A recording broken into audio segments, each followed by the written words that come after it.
Well, I'm Dr. Scott Glenn. My background involves a plethora of experience as well as education.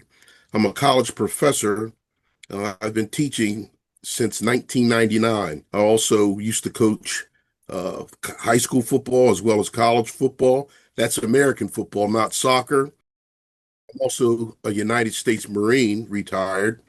Uh,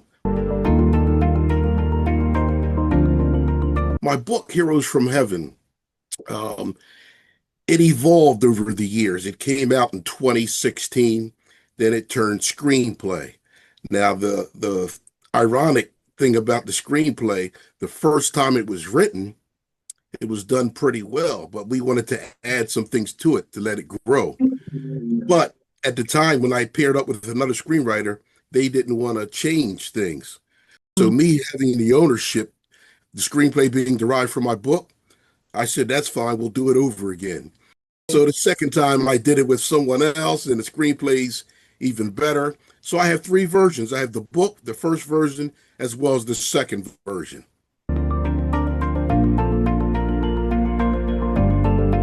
I thought about the book back in 2012, the way the world was going. And I thought about how different leaders, not all leaders, but some leaders, their way of life, their way of thinking. And I imagined what would happen in the future. I started thinking about the scriptures, Second Timothy chapter 3, the last days, and it looked like something that was happening back then in 2012, and here we are in 2025. It's really happening. So that's where I got the idea, and I said I'll make it kind of fun, kind of a sci-fi type aspect to get everyone's attention, but the message would still be there. So to answer your question, 2012 came to the idea. I started writing the book in 2015, finished up 2016, and then the first screenplay was done, I believe, in 18. And then it evolved into where it is now, which is a lot better. And I'm sure it's going to change again. But it's won awards all over the world, every spot in the world, every region, every continent, which shows you the world's ready to see this. So right now I'm pitching it. I've been traveling. I'm headed to Europe, London, where I'll talk to some production companies, major production companies, as well as another award show. So I established a team right now. That's another thing. Your team always grows. Some people come, some people stay, but it continues to grow and evolve to make sure that you have the right team, the right people suitable to take care of the project. That includes understanding leadership, teamwork, outstanding communication. If you don't have communication, then there's lack of trust. So making sure that you're flexible and adaptable, but we have to be prompt and tactful when we're making decisions. That is very important when creating your team so that everybody's adjustable, agile, flexible, and suitable for the project at hand.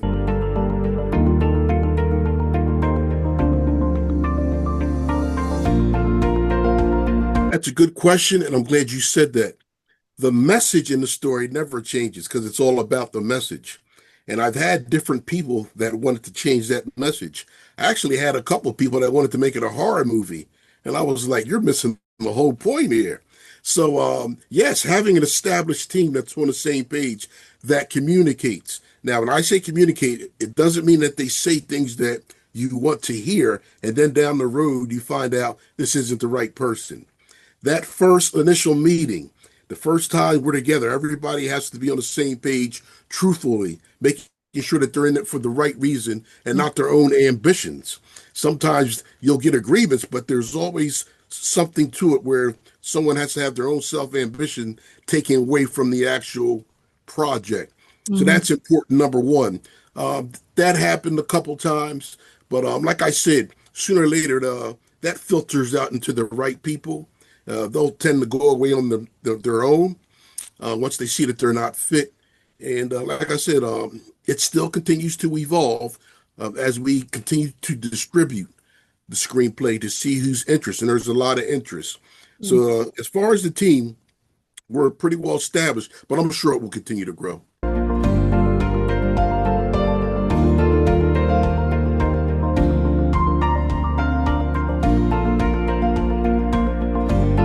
Yes, the book had so much vivid Mm, action in it, but you had to put that into the screenplay fit for the big screen, 120 words.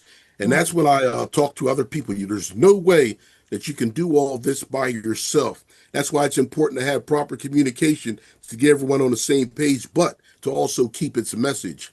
And as I told you, going from the book to the first screenplay and then to another screenplay because of different mindsets and opinions. That's good, and we need that.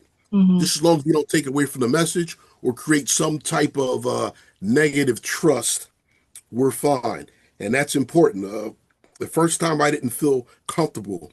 The second time when I uh, evolved the screenplay, had a pretty good writer with me to make suggestions and to help create it for the big screen with about 120 pages to be exact. So the challenge was early on communication and everyone being on an agreement on the same page without changing the message.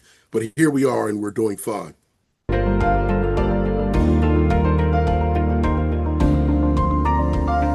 Well, I don't want to get too specific, but it's a it's a story about evil leaders and the protagonist and antagonist. All right, Lachin and Matthias are going head on, but there's other evil leaders as well. But within that, there's a love story.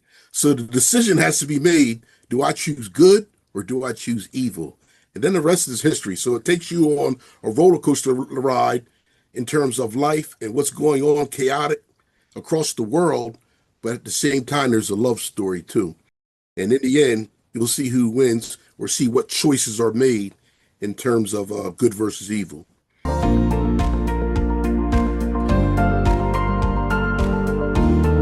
After looking at Heroes from Heaven, I want to give them a good time, but remember the message. Maybe they'll look at the scripture, 2 Timothy chapter 3, the end times, and they'll be able to say, wow, everything that's in here is in the book. And then they can look at themselves, and I can look at myself and say, whose side am I on? What choice am I making, good and evil, if I understand what good and evil is? So there's a choice to be made after you read the book and you see the relationship of the ending times. We can see where we stand if we truly look inside ourselves. I wanted to say towards that end part, choosing good versus evil, it's not that, we're looking at other people, but we're checking ourselves first. mhm, That's one thing I do daily. When I read the book, I see the news, I'll see some things that are happening, but it always comes back to me looking in the mirror. How can I make a difference and shine my light positively? mm, Because talk is cheap. Right now, you hear a lot of talk about I'm doing this and so and so's this and so and so's that. Yeah, but how are you living? Not perfect, but how are you living and growing and being an example, not for yourself, not just for your family or people that look like you, but for the whole world? Because there's characters in this book that cover and that's another thing. It's diverse and it covers peoples across the earth. That's why when production comes, it's going to need characters from different people around the world get out this true message. Everybody's not going to look the same. It'll be from different walks of life, so that it brings the message in a powerful, vivid way.